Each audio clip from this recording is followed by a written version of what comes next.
Hey guys, Jay here. Welcome to Eons of Battle, and I got a big box.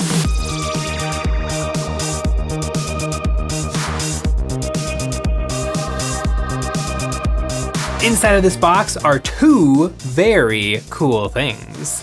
Let's take a look. All right, any guesses, any guesses? Boom!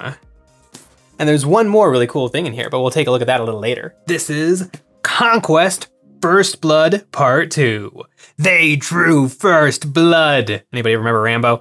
This is a new skirmish game. It is the second iteration of Conquest First Blood, the skirmish game of the flank and rank game Conquest: The Last Argument of Kings. Conquest: The Last Argument of Kings, Clack. Let's make it happen. Let's make Conquest the game called Clack. Parabellum was nice enough to send me this box to take a look at, and I'm very excited. I've gotten a chance to play Conquest, and it's really, really fun, but I tend to like skirmish games a little bit more than full-scale army games, so I think this should be right up my alley. That is a lot of plastic. Holy moly ravioli. All right, obviously the minis are the main course, but let's set this giant smorgasbord aside for just a second. Because inside of this box is a lot of paperwork, and it's not super exciting, but it's very interesting. So the first thing that jumps out at me is Conquest has an adorable little softcover rule book, very much like the softcover rule books I remember from 40K, 6th edition, and 7th edition. I just like this size. It feels like a better size than one of those big honkin' BRBs, big rule books. And they give you two. Like, duh, give you two, because this is a 2-player starter set. 2 people are gonna buy this box. You're gonna divvy up the insides.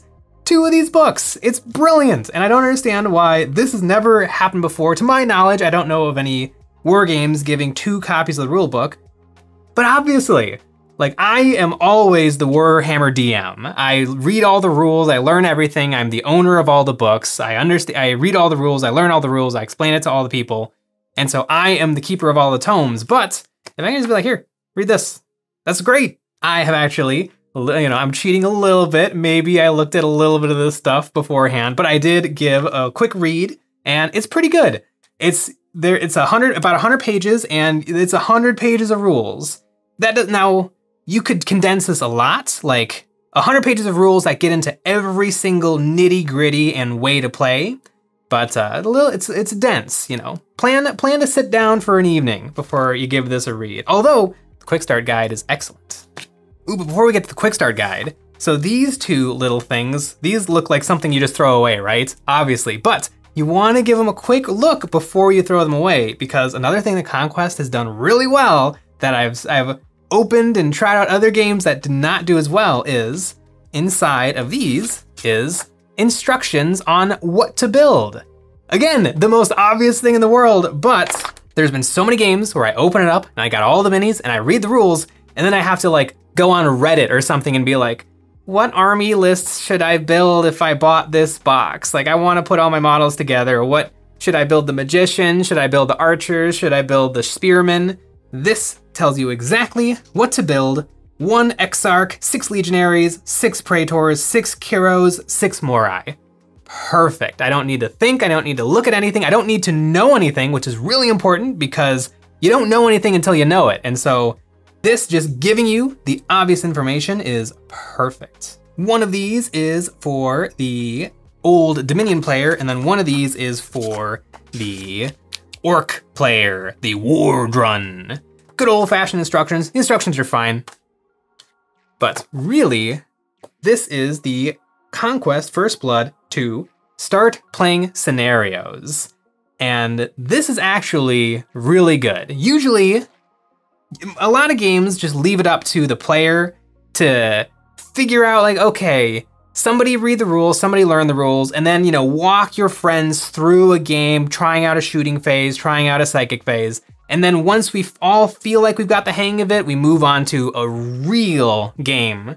But this Start Playing Scenarios is great because it's got 3 missions, which is great. Usually you only get 1, and the first mission is only 10 models per side, you know, a small force for this game, and you just fight. That's all you do. Once you're through with this mission, you move on to mission 2, which is all of the models on the board, but again, you just fight. Really nice. And then the third mission, you put some objectives on the board and you play as a real proper full game would be played. Like, and it does give some really cool recommendations of like how to play. Like for mission 2, the orcs are trying to get past the Romans. And so like your job is to get to the other side of the board and their job is to stop you from doing that. Really good. I'm actually excited to get all of the stuff painted up and play through the start playing scenarios, which is wild. Nobody is ever excited to play like the, you know, first game start here mission, but this actually looks like a fun evening of wargaming, and it perfectly sets you up to move on to the real game. After that, we got the cards. And these cards, there's a little, it's not a scandal, but there's a little mumbling because they made a slight change with the cards and they included a QR code. And I know, as soon as you see a QR code, the tons of you guys have turned off, you don't want it, you don't want anything to do with it. But I promise it's not that bad. So Conquest, it has all the rules for free online, and they have a website army builder where you can put together an army, download a PDF, and you use that as your army building. And a lot of people are like, I like codexes, I like pen and paper, I like getting out a loose leaf and scribbling things down in the margins and adding it all up.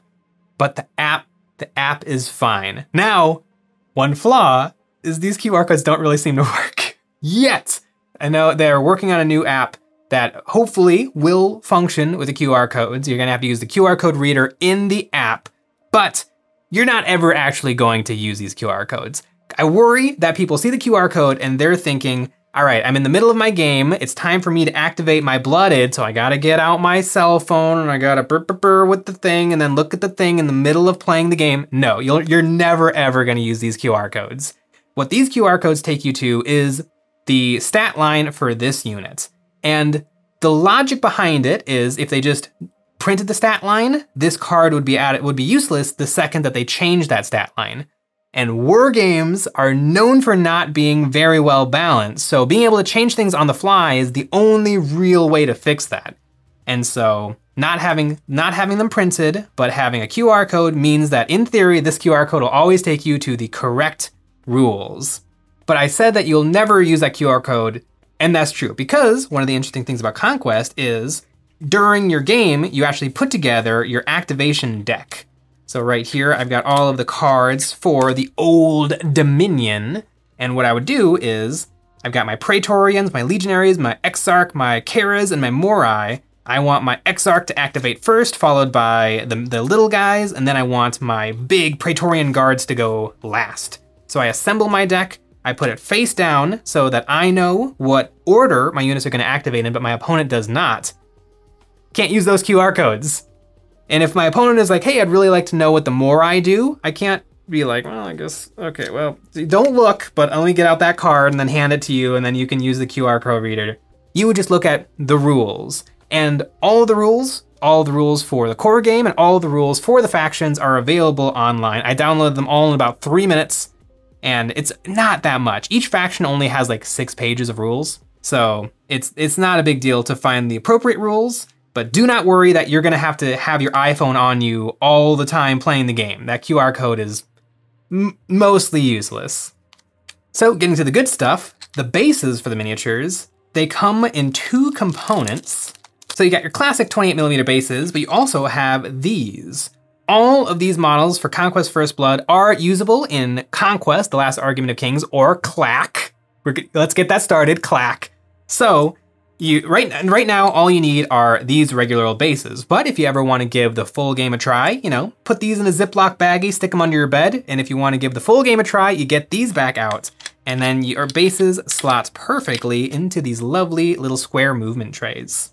All of these models are printed in great plastic, a little beefier and chunkier than like a Games Workshop sprue. And I think it's just because the models are actually slightly bigger. I'm not exactly sure what scale the models are in, but they are large.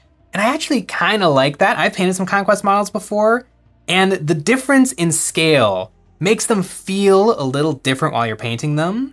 But the quality of the plastic is excellent. Sometimes when you get plastic sprues that like aren't Games Workshop, or they're not like really, really good, especially with like model tanks or model airplanes, you get everything is a little squished on the y-axis. Like they're all a little flat, but these are very nice, very detailed, very full miniatures.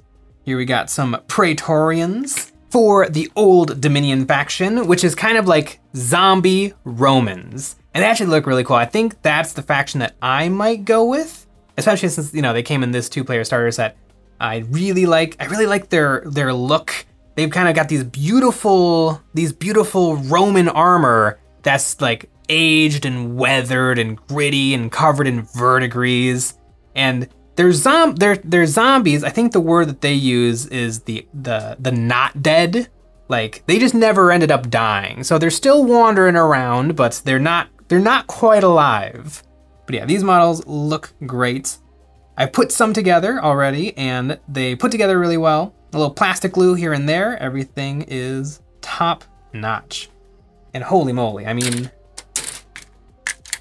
that's a lot of plastic, and that's just one faction. You really get a good amount of stuff. And this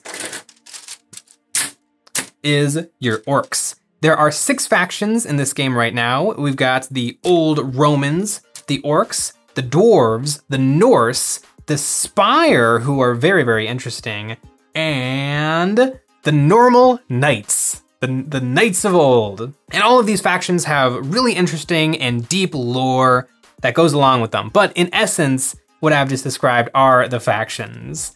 The Spire are a really interesting thing because Conquest is a fantasy game set in a fantasy world. The Spire are aliens. And that is a really neat concept. These ancient aliens who have come to Earth, or Ea is the name of the Conquest realm, and they've just been cloning themselves and their warriors and have been waging war for eons and eons of battle. And it's just really neat. I like the alien faction a lot. Maybe I have to do the Romans and the aliens. These miniatures are all great, but there's 2 things missing from this box right now, and that is because I already took them out and painted them. These are the heroes of the box, the Predator and the Exarch. It's just funny that this guy's the Predator and that Predator movie just came out, and so I'm like really hyped on Predators. But these models are very, very nice. They're both plastic models, and they really kind of represent the models of Conquest. They're big, they're chunky. I actually found them, they were a challenge to paint, but also really enjoyable to paint. Just being a few steps bigger than a 40K model meant that I always had room to do everything, but it was a little tricky to paint them up. I feel like at this larger scale, like edge highlighting doesn't do as much for you as you might be used to with smaller scale miniatures, or even like 32 millimeter models like for Star Wars Legion, but they're physically small, regular sized folks, where these are not regular folks. You don't have to worry that much about the basing because every model stands on the same size base, except for the cavalry and the monsters, but they're similarly something close to a 40 millimeter base and something close to an 80 millimeter base. But they all fit on the regular old movement trays. But I really had a good time painting these guys up. I tried out a little bit of undercoating. On this orc, I undercoated him purple, and on the Exarch, I undercoated him orange. And I don't know if that undercoating did anything for me. I think when I go on to paint the rest of the rank and file, I'm gonna keep playing around to see if I can use an undercoat to shave off a little bit of painting time. Because they are physically large models that have a lot of surface area that needs paint. And if you're not careful, I feel like that could add to a huge amount of time sink. Like I would really try to avoid base coating anything with a brush. Like on these guys, the only thing I mean, everything got a coat of paint, but usually it was like a watery top coat and then a highlight layer. It was never like paint the entire cloak 2 coats of red, and then put on a wash, and then do 2 highlights of mid red, and then do 2 highlights of light red. I did every little trick and strategy I knew to keep the painting time down a little bit. But I did go a little hard on these guys. I'll have to play around and see if I can get some synergies going to get the rest of these guys done, because there's a lot. 25 miniatures aside. And if I am gonna be a good little advocate of this game, because I do want people to play it with me, I'm gonna have to have 2 really fun, well-painted armies. This guy is the Predator. He is the leader. He's got a fun little story in the Start Playing Scenario book. And this box also comes with, for the orcs, they have the Bloodeds, the Braves, the Hunters, and the Slingers. And they're all just different flavors of normal orc with a different weapon. I particularly like the Slingers because they have really fun feathers on their heads. And like Slingers, what weapon does that make you think of? It is a literal sling, like a David and Goliath rock in a little piece of leather, and they go whoop, whoop, whoop, whoop, and then like the Ewoks from Star Wars, there's whoop, whoop, whoop, pow. So that's the type of weaponry we're dealing with in this game, which is a little bit refreshing.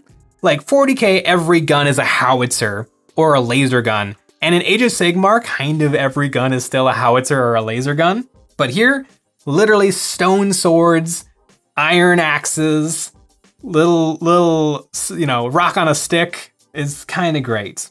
And for the Old Dominion, the Romans, we've got the Exarch, who I really like the look of. He's really cool. And I got to play with some verdigris. It's like the second time I've ever done it, so I'm not 100% on my application, but I think if I keep playing, I'll get better and better at it. But it comes with the Legionaries and the Praetors.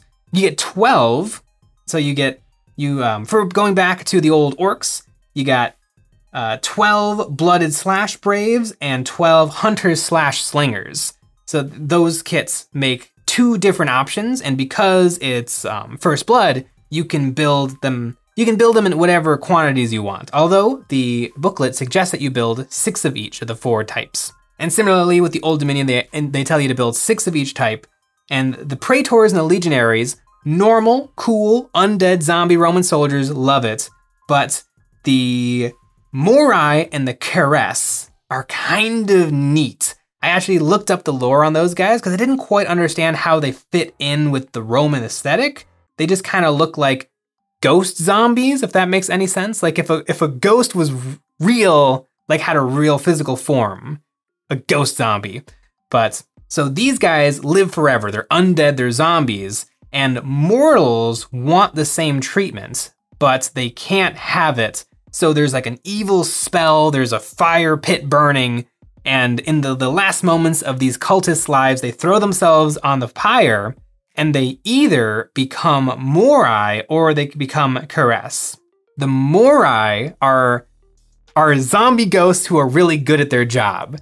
They passed over onto the other side, into the undead version of life, and they have powers and magic. The Morai, on the other hand, didn't quite make the transformation over. So they're zombie ghosts who are bad at their jobs. They're just crazy, monstrous berserkers with daggers and sticks, and they're just flying at the enemy and just sticking and stabbing and doing their best, but they didn't make it over. Their consciousness didn't make it over. And that's part of the reason why I like the zombie Romans, not just because it's cool. Romans, you know, they got the shield and the thing, but also because they've got this weird religious cult that is like worshiping them and their gods and their whole way of existence. And there's some really cool other models in the range that like really take advantage. Like they have dreadnoughts, which are just piles of bones and coffins that make just a guy who's walking around and who's got these big punchy hands. I really like the Old Dominion. And the orcs, if you notice, this orc has a big old dinosaur on his base, and that is because these are orcs who ride dinosaurs, literal dinosaurs. Like that is one of the big things that jumped out at me when I first started to look at Conquest, Last Argument of Kings, Clack, is the orcs riding dinosaurs is so cool and so fun. Who doesn't want to sit there with a T-Rex that's like 18 inches long and just with the big old orc with a massive spear on the end of it, just riding it into battle. And they also have these dinosaur swarms, which are little, like Dilophosaurus and Deinonychus, and like these smaller dinosaurs. I don't think Dilophosaurus was actually small. The Dilophosaurus from Jurassic Park sized creature. And they're just like, they got like 6 of them per base, and they're just running around and they look so cool. But I think these were excellent picks for their starter factions. Also, the Old Dominion is the newest addition to the Conquest Last Argument of Kings Clack lineup.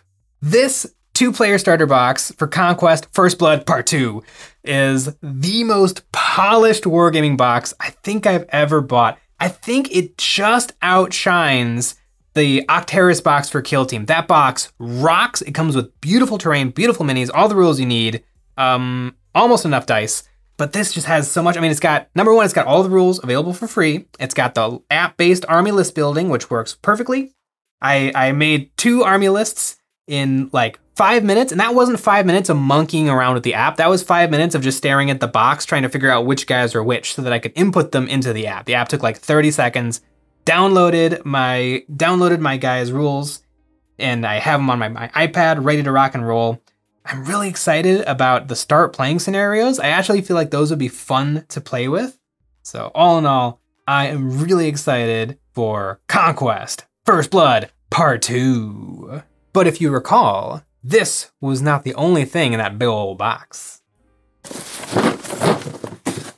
I have a second box of Conquest First Blood, and this second box is my box to give to one of our viewers. Leave a comment saying they drew First Blood, because that's what Rambo said in First Blood, and this box is called First Blood. And we have a Google form linked in the description below. Please fill out that Google form and we will pick someone to get Conquest First Blood. Or if you want to ensure that you get a copy of Conquest First Blood, or you're interested in maybe some of those 4 other factions like the Norse or the Alien Spires, we have a code EOB Minis. Shop with that code on Parabellum's website to get 10% off your first order. I am really excited to get going on Conquest First Blood Part 2. If anyone has seen Rambo First Blood Part 2, it is very different from Rambo First Blood Part 1. I mean, technically it wasn't Part 1 before the sequel came out, but anyway, none of that matters even a little bit. I have a lot of painting ahead of me. Bye-bye.